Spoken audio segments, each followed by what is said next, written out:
ఇక్కడ అమ్మవారి యొక్క వదన చంద్రికను వర్ణిస్తున్నారండి.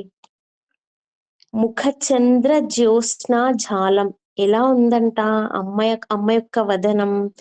వదనాన్ని అంటే ముఖం అండి, వదనం అంటే అమ్మ యొక్క వదనాన్ని చంద్రుడితో పోలుస్తున్నారండి. అందులో ఉన్న చిరునవ్వుని వెన్నెల కాంతితో పోలుస్తున్నారు. ఓకే కదండి. అమ్మ ముఖాన్ని చంద్రుడితో పోలిస్తే అందులో ఉన్న చిరునవ్వుని వెన్నెల కాంతితో పోలుస్తున్నారు. జ్యోత్స్నా జాలం అంటే వెన్నెల కాంతి. ఇది చక్కటి భావన. వదనం చంద్రుడు, చిరునవ్వు జ్యోత్స్నా జాలం, వెన్నెల వెలుగు. ఈ రకంగా మనం విజువలైజేషన్ చేసుకోవాలి. ఇప్పుడు శ్లోకం పరంగా అర్థాన్ని చూసుకుందాం. ఇది చకోర పక్షులు అని ఉన్నాయి కదండి, మనకు రకరకాల పక్షులు ఉన్నాయి.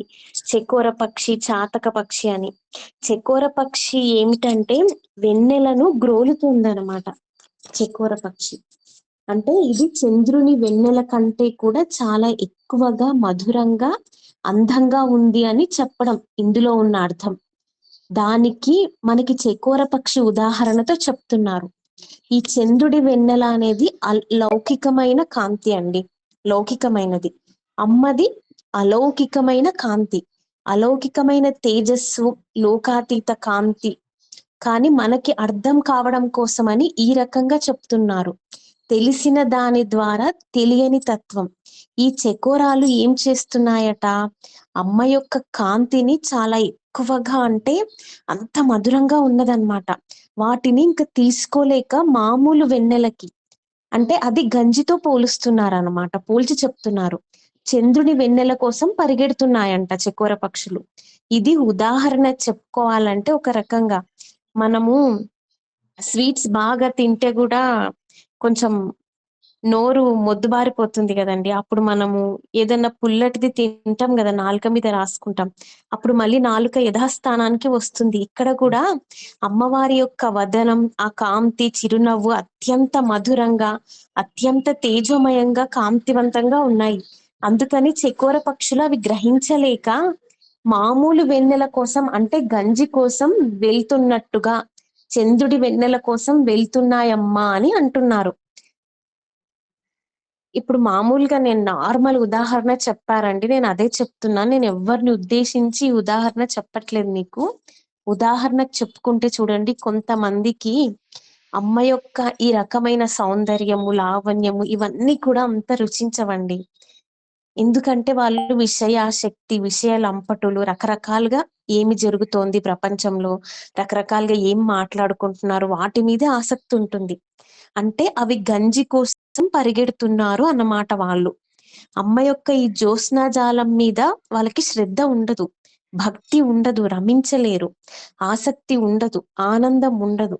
ఆ రకంగా వాళ్ళందరూ కూడా చకోర పక్షికి సమానమే అని పోల్చి చెప్తున్నారు. అంతటి తేజోవంతంగా ఉన్నది అమ్మ యొక్క వదనం, తర్వాత చిరునవ్వు.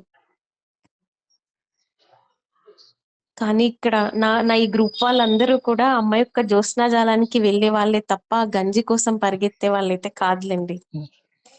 మామూలుగా అయితే ఎగ్జాంపుల్ చెప్పారండి, అది రాసుకున్నాను అనమాట. నేను మీకు అదే చెప్తున్నాను.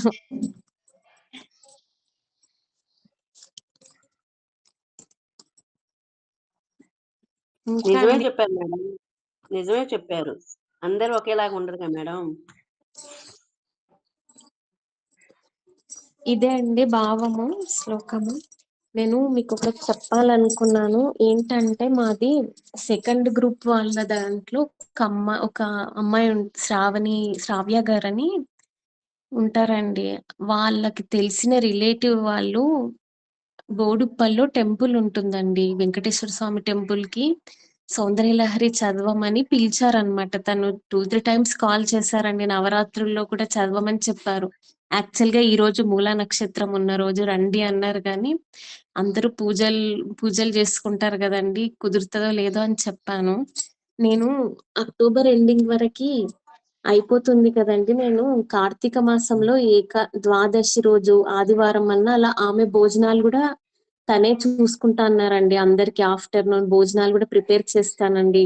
వనభోజనాలు అని చెప్పారనమాట. నేనేమనుకుంటున్నానంటే అక్టోబర్ ఎండింగ్ వరకి అయిపోతుంది కదా, నవంబర్ ఫస్ట్ వీక్ లో శుద్ధ ఏకాదశి తర్వాత వచ్చిన ద్వాదశి, చిలుక ద్వాదశి రోజు వెళ్దామా అని వెళ్దామని నేను అనుకున్నాను అనమాట.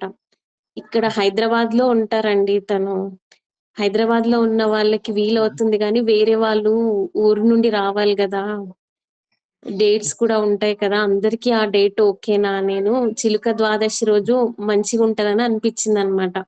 ఆ ఉసిరి చెట్టు కింద వనభోజనాలు అన్ని వెంకటేశ్వర స్వామి టెంపుల్ లో చదవమని చెప్పారు, సౌందర్య లహరి. వెళ్ళారండి. అదే మీ అభిప్రాయం ఏంటని, మీకు అందరికి ఓకేనా అని అడుగుదామని అనుకున్నా అనమాట. ఏ డేట్ చిలుక మ్యామ్? అది ద్వాదశి ఏ డేట్ డేట్ వచ్చింది మేడం? నాకు డేట్ ఒకసారి చూస్తానండి, రాధా గారు ఒకసారి చూడండి. నెక్స్ట్ నవంబర్ ఫస్ట్ వీక్ లోనే ఉంటుంది అనుకుంటా అండి, ఫస్ట్ ఆదివారమే అనుకుంటా రాధా గారు.